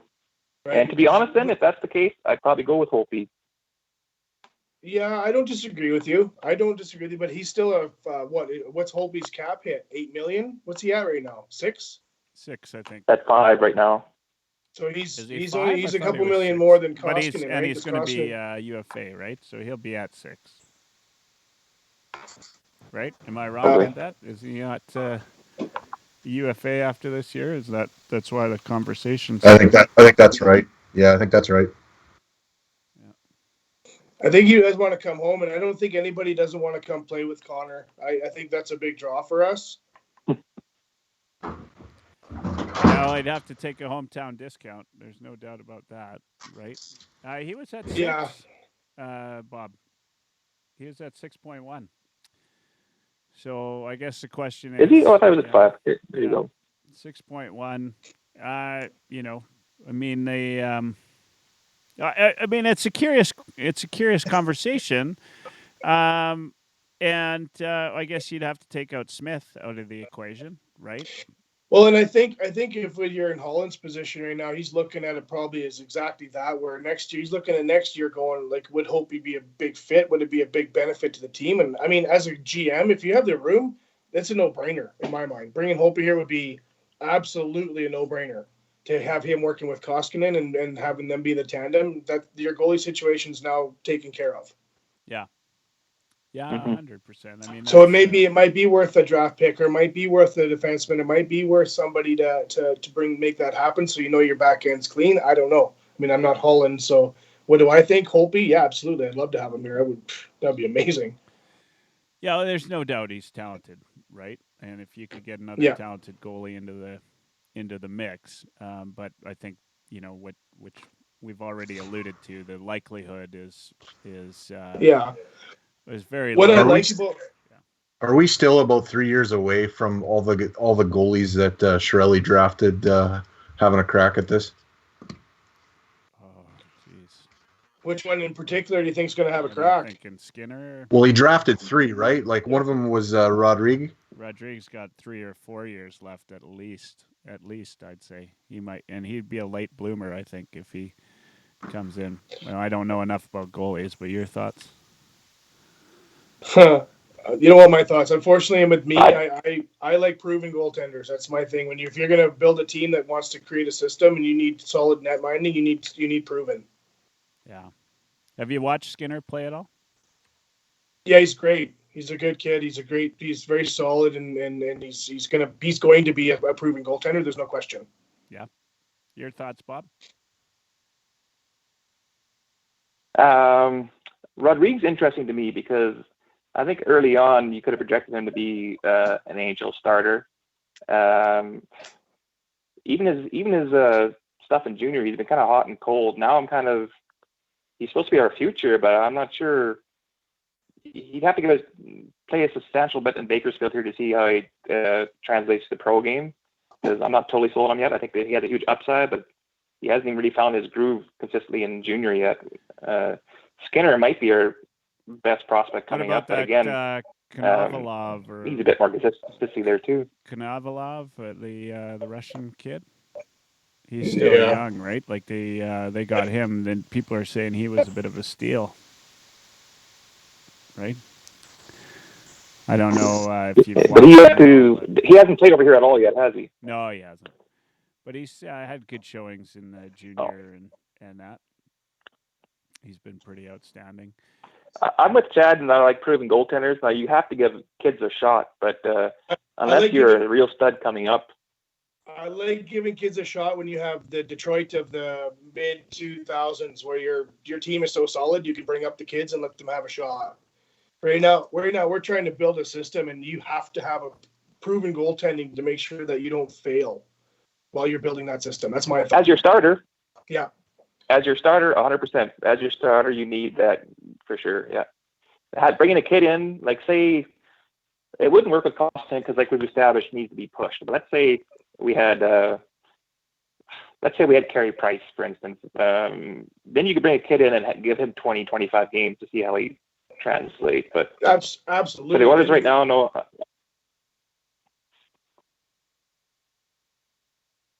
Yeah, I don't think so. They're not there with that. They need that proven guy, exactly like you just said. You have a Carey Price, you have even a Braden Holtby. He's won a cup. He knows what it feels like. So these guys are proven goaltenders for sure. Then you can let the kids grow and develop. We just don't have it. We've been running a tandem for too many years now. I feel like, Mike, this has turned into the goalie episode here. Like this we got to get back on the rails, Mike. Yeah, I probably won't. Which easily makes this your best episode so far. Yeah, I probably won't release the recording of this one. Because there's 2 other goalies watching us talk.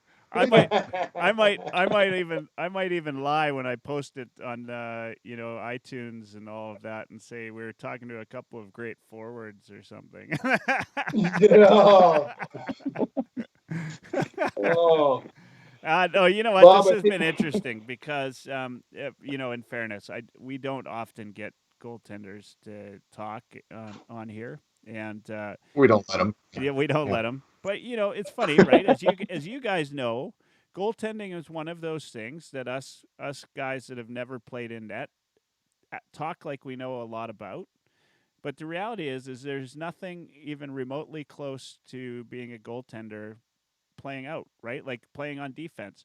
The only thing that, a defenseman or a forward knows is, yeah, that guy's good at stopping pucks or that guy's not good at stopping pucks, right? I mean, some other things, but the reality is I couldn't tell you what it's like to be a goalie. I've never had a shot fired at me in net. So what position did you play? Mainly, I was best at defense, but I love playing forward. So how many times did a guy walk around you and your goalie saved your ass? Well, let's never happen. Right?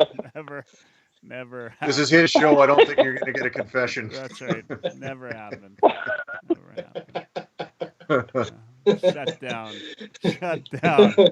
Goalies loved me. Actually, I will tell you that I have one of the things that what the goalies that I got along best with growing up. The compliment that I always got was I communicated a lot with my goaltender. Yeah, that's important.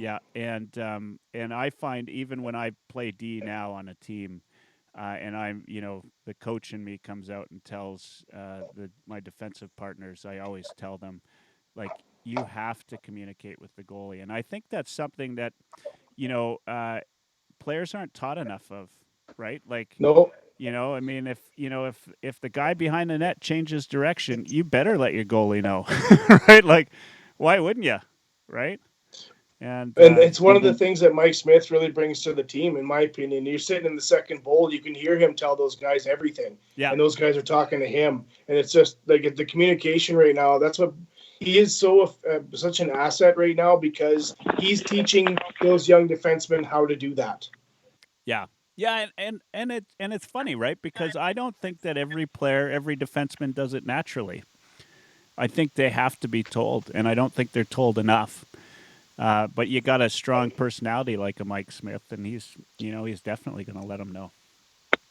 It's a pretty big asset. And vice versa. Goalie communicates with the D-men too. Like, it's a two-way street for sure. 100%, right? Like, because if you've got a good relationship with your goalie, they'll tell you when you're in the way, right? Like, quite often, as a defenseman, you're trying to get in front of a puck, but that's not always the best place to be, right? Like, it's one of the best things I was taught young as a goaltender, it wasn't style, it wasn't how to stop a puck. It was actually a coach I had in Killam, Daryl Gunderson. I'm sure Mike knows him.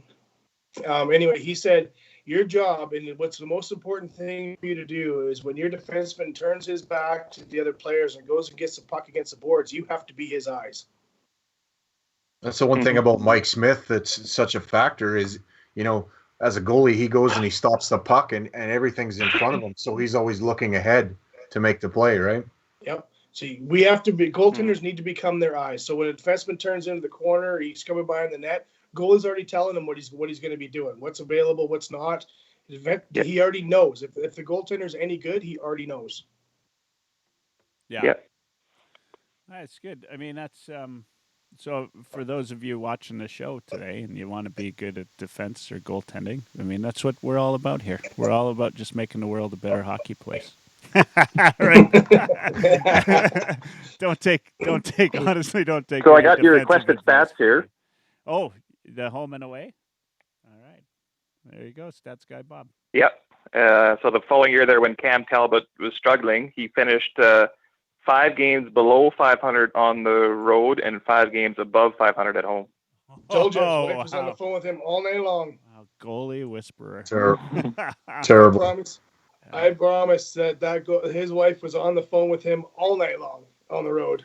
Oh crap! You know what? I muted your microphone. It sounds like a dick thing. It sounds like a dick thing to say, but I honestly think that played a factor when you got twins. I don't think he was as rested as he was before. So. 100%. I totally agree with you, because Cam Talbot's not a bad goaltender. He's a good goaltender. Okay, I'm going back here, guys. What did you guys think of JDD, Jeff Drouin Delorier? Because he never really met him. He never really made it in the NHL, right? Like, he had a couple of seasons, and yeah, you met him. Yeah, I actually Yeah, I got to meet Jeff a couple years ago at a golf show. It was hilarious. Yeah, nice. Yeah, and I just don't think that Jeff. Jeff is a good. He's a kind of a Marty Garon style goaltender, and the thing is, they were trying to find another Marty Garon, and he just wasn't it, in my opinion. Okay. Your thought? You remember him, Bob? Oh yeah, I remember him. I think one of the problems there was like we had him and the big guy. The guy from Minnesota. Now, why does yeah. the name escape me there? Dubnyk. Dubnyk. Yeah. Yeah, we had him and Dubnyk at the same time, and this was during the years when the Oilers were just shit. Like our leading scorer that one year was Dustin Penner, so not exactly the high-flying Oilers that we're getting used to. Yeah. So I don't think he got a fair shake. He played behind shitty defense. I think it was one of those things where you threw the sheep to the slaughter because we had these kid goalies, Drew and then Dubnyk, because Happy Billing was hurt all year, and I think they just got slaughtered, so they never really got a good chance at it. I think he was a fine goalie, just bad time, bad place. Maybe if he got a shot like Dubnyk did, and you saw the work that Dubnyk had to do to get that shot, like he got passed around like a $10 hooker there for a while to find a spot for him. So, and I think Delory never really got that opportunity, or maybe also didn't put the work in at these other places where it needed to get that opportunity. But, you just he made the NHL, so he did better than I ever did. Yeah, you nailed it on the last comment, though. Dubnyk to put the work in. He put the effort in, and he was bounced around, like you said, like a $10 whore, and unfortunately, it sucked for him at the time. But I think he took that learning and made himself into an elite goaltender now. Kari Taco. Kari Taco? Did you say taco? He did. I love that. I love that reference. I love these obscure names of shows that come up. This is why I listen to you, Mike. Pokey Reddick. There we go. Yeah, Pokey Reddick with Kari Taco, and the That's a like great another name. another Finnish player, right? Like for the Oilers. He didn't really play long, right? Like he was one season. He played 11. He played 11 games. 11. He was 4-4. 4-4. Freddie Brathwaite. I was just gonna say Freddie Brathwaite. Yeah. Peter Eng, if you really want to go. Yeah, Eng. Oh man. I like. That's awesome. What was it that Nielsen said? Because he's got Gager on Dustin Nielsen. Yeah, walking Gage. And he said, "Hey, McTavish had a good chirp for him." What was it that he said? You've played in more leagues. Oh yeah, he was. I guess Joaquin Gage has played in something like 11 different leagues. Yeah. Let alone teams. Yeah, that's right. I was actually, when I was a kid growing up, I was torn between Fuhr and Moog. I love Andy Moog. I was a big Moog fan too. It's great to see that game, him playing against us with Dallas, wasn't it? Like, it was just kind of neat to see Moog in net, against Dallas, or with Dallas, playing against. It's funny. It's funny you mentioned Andy Moog there because obviously Fuhr is one of my all-time favorites. I'd rank him second as my favorite goalie after Terry Sawchuk. But Andy Moog is kind of the goalie I strive to be like because he was just dependable. He was never flashy. He was never a superstar. He was just a guy that you knew when he was in the net, he would give you a chance to win. Yep. And becoming a goalie, I never looked to be the center of the attention. I just wanted to be not the weak link on the team. So the boys knew, hey, Bob's in net, we have a chance to win. That's all I wanted. And I think that's what Andy Moog was like as a goaltender. What do you guys think of? I think Andy Moog was that technical sound guy. And Fuhr was like the Tiger King big cat, just so athletic and pounce and like. I mean, Fuhr would make saves where he's airborne and he's kicking pucks out. Like, you talk about guys that revolutionized the game. Fuhr's athleticism and reflexes. I saw a lot actually of Grant Fuhr in Curtis Joseph with that same kind of athleticism, and you think you got him beat, and then all of a sudden, boom, he pulls the glove out, and he's got it. Like, same sort of thing. So you look at Andy Moog's stats, and he played in the NHL for 18 years. He won the Jennings once with Boston, and he was nominated for a Vezina once. The rest all under the radar, and the majority of those years, I would say probably 13 of those years, just looking at it offhand, he was a starter. Yep. So he put up good numbers, but never elite numbers. He's just always dependable. He always put teams in the playoffs. Yeah. Yeah, that's true. I mean, there you go. And sometimes, Bob, I have a question for you, Bob, about Fuhr. What was your favorite thing about Grant Fuhr? Well, being an impressionable youngster, like to me, I never saw a glove as fast as Grant Fuhr. That thing was amazing. He was beat half the time, and I lived for Grant Fuhr's gloves days. They were my cocaine back in the day.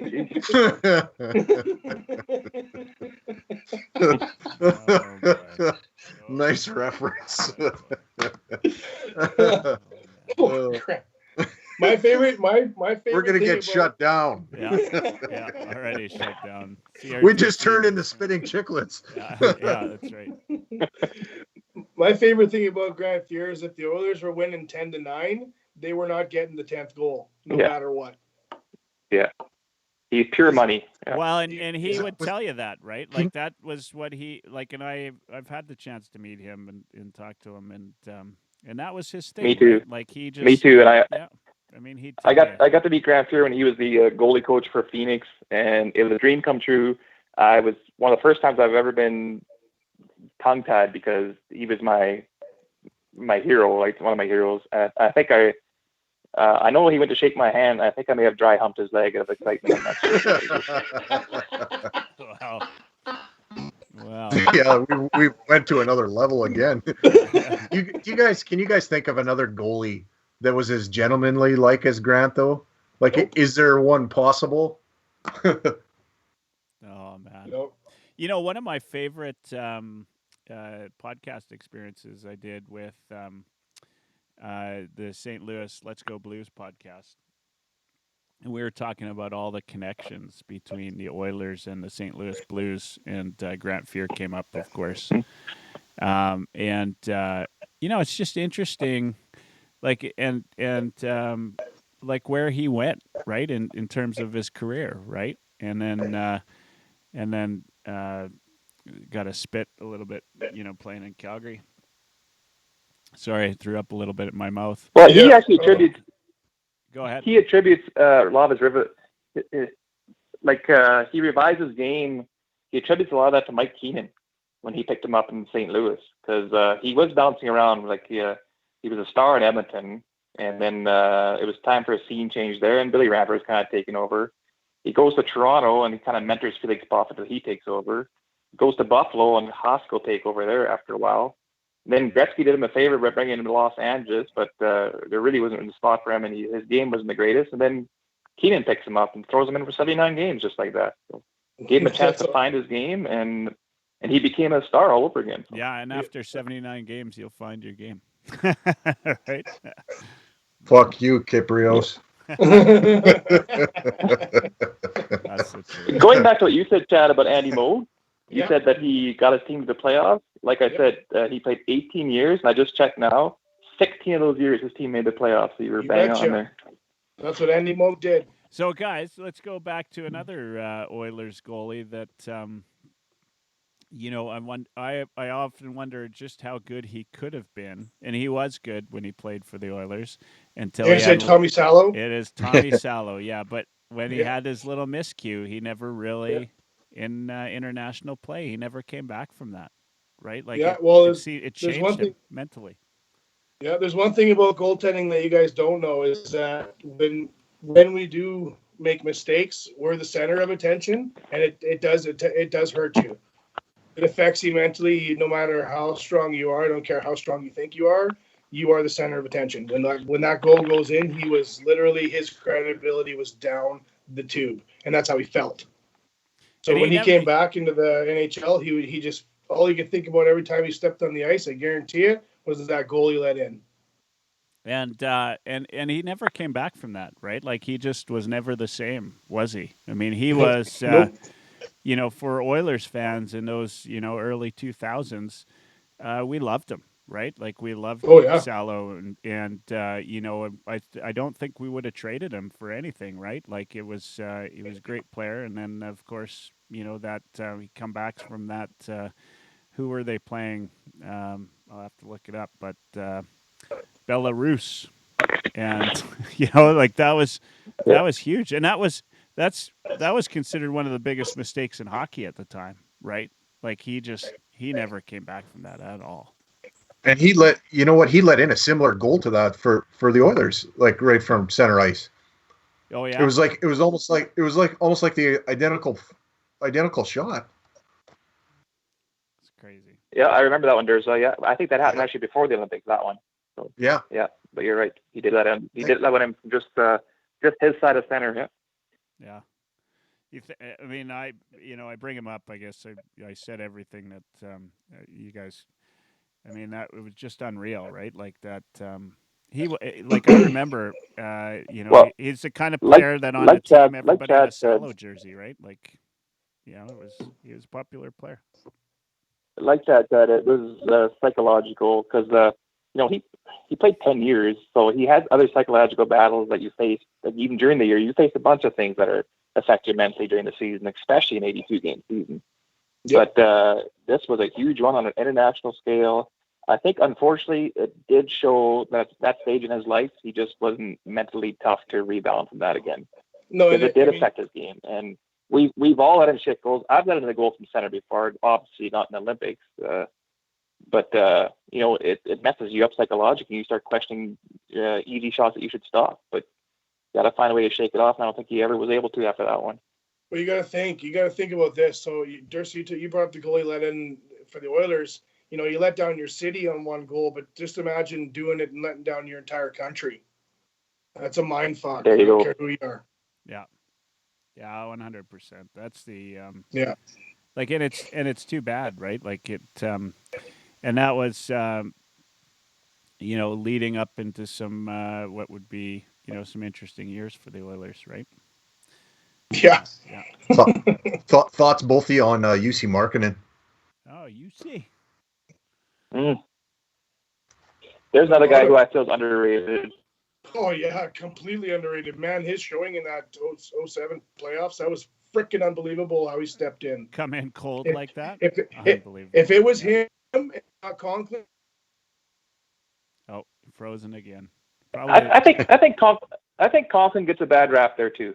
That was a mistake between Conklin and Jason Smith, and that's what we touched on before, was the communication between the two, between defenseman and goalie. And I don't think it was there on that play.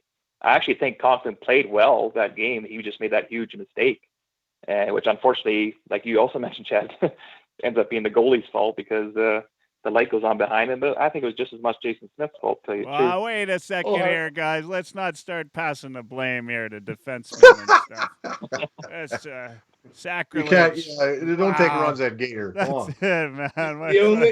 The only difference in that play was Markkinen when it came out to play it. That's the difference.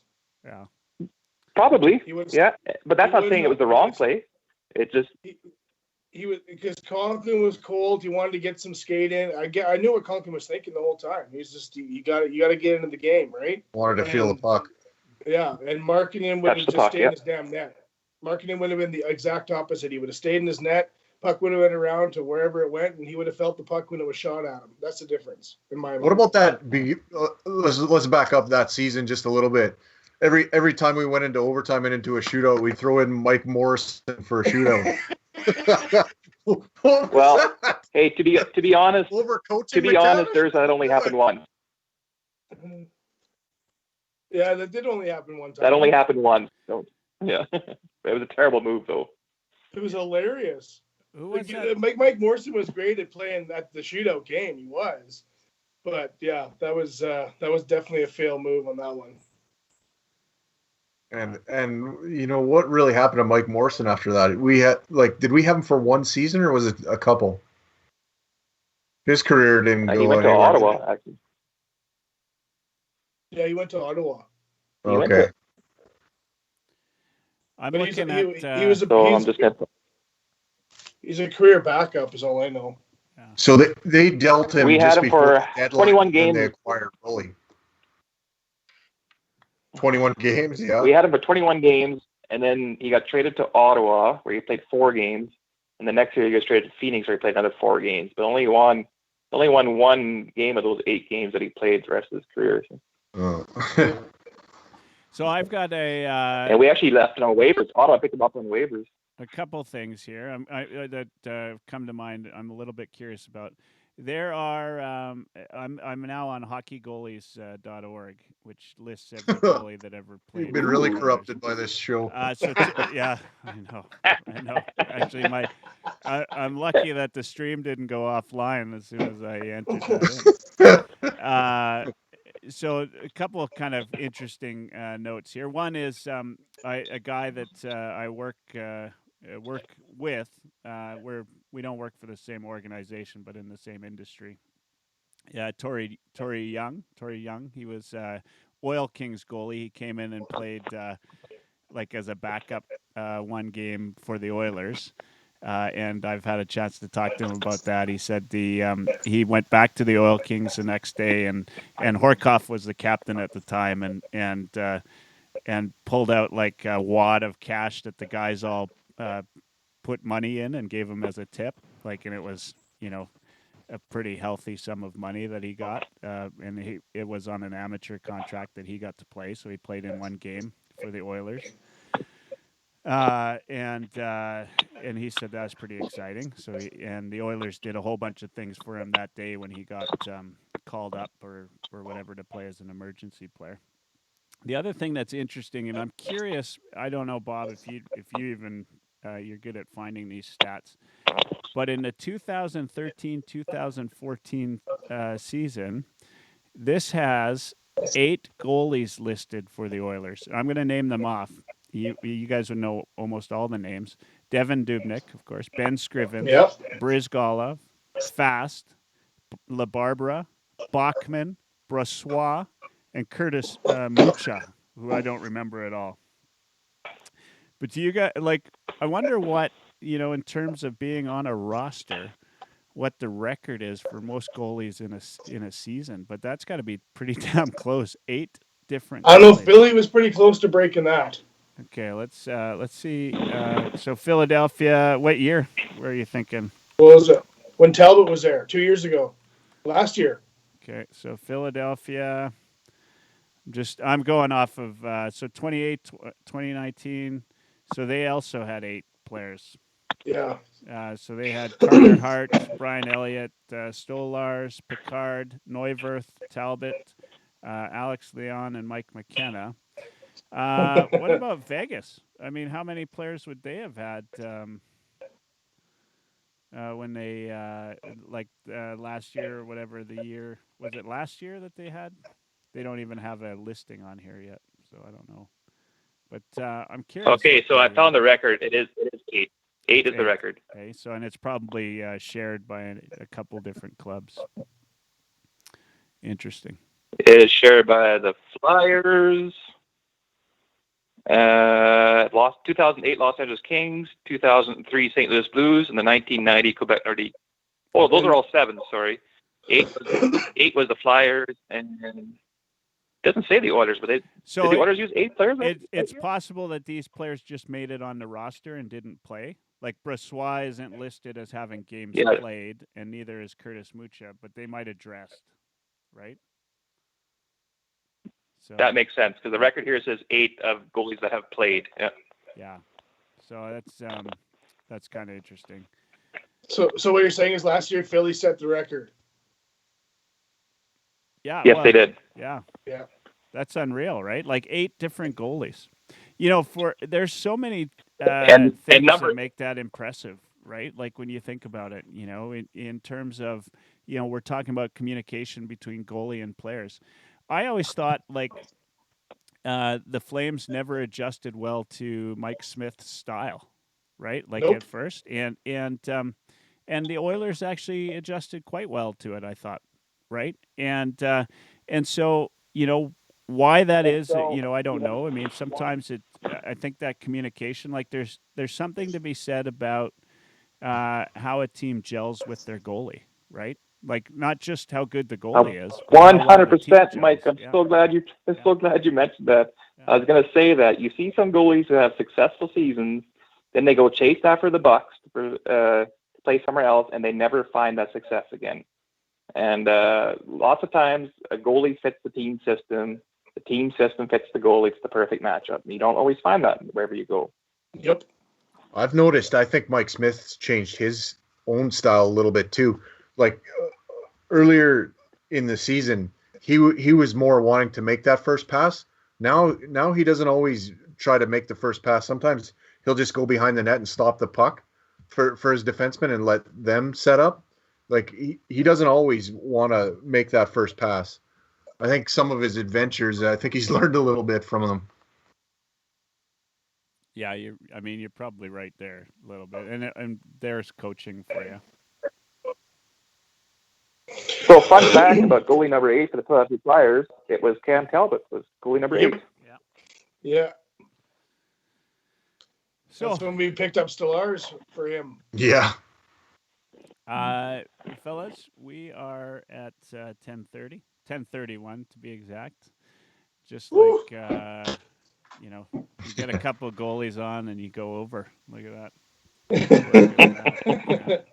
That was Totally It's the most wisdom you've ever had on the podcast so ruined far. my mojo. This game's never going to be the same. We're going to come back from this. Yeah. Wow. I don't know what to say. Bob, as usual, thanks for calling in. Thanks for being our stats guy. Chad, a lot of fun. That's fun. When Mike Dursa said he had a friend, two Yeah. things happened. He didn't One believe is- me. Yeah, one is I didn't believe him. And second was, I don't know if I've got enough drugs on me to last through this one. Well, I think after tonight I might trade Mike in for Bob. So we'll see how this There goes. we go. Yeah. You know what? Everybody's looking to upgrade, I guess. It was great having you on. Thank you. You didn't say anything to get Dursa fired. No. So we're all good. And he's been waiting to get fired. He's like tired of this charity that I'm giving this guy. Trying to up his podcast ratings. You know what? Thanks, guys. Yeah, Durst is a quality dude. Love the guy. So I was happy that when he asked me to come on, I was really honored, and I'm stoked that I got to come on. This was awesome. Yeah, it was a lot of fun. Thanks, guys. Mr. Dursa, any last words before we call it a night? Yeah, that was way too much goalie talk. Next time we got to pick it up a little bit, but that was all right. I'll probably just block Bob's number on the call-in line. All right, guys. This is Michael Hebert with Oilers Live, telling everybody to have a great night. Stay safe. Stay healthy. See you all soon. Bye-bye. See you guys. Night. Right.